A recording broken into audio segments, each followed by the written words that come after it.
ఇప్పుడు కంపెనీలో ఏమన్నా ప్రాబ్లం అవుతుందా? ఇది కంపెనీలో వచ్చి తప్పు అయింది. ఇక్కడ రాగానే మాకు అక్కడ చెప్పిన జీతం, ఇక్కడ వచ్చిన జీతం, డ్యూటీ మొత్తం క్లారిటీగా చేంజ్ అయిపోయింది. మొత్తం ఫేక్. అక్కడ మాకు 800 గంటలు డ్యూటీ ప్లస్ ఓటం చేసుకుంటే 1200 వస్తుందని చెప్పారు. ఇక్కడ రాగానే 11 గంటలు డ్యూటీ ప్లస్ 800 జీతం, ఓటం అన్నీ కలిపి 900 వస్తుందని చెప్పారు. ఇక్కడ ఇలా అయిపోయింది రాగానే.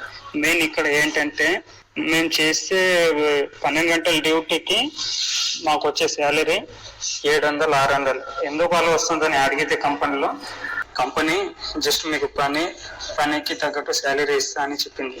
తర్వాత ఈ ఐడికి కట్టే డబ్బులు కంపెనీ ఏది పెట్టుకోదు, మీ శాలరీ నుంచే కటింగ్ అవుతుందని చెప్పారు. ఇప్పుడు 6 నెలల నుంచి మాకు ఇప్పుడు 6 నెలల లోపల దగ్గర 2000 సంపాదించింది.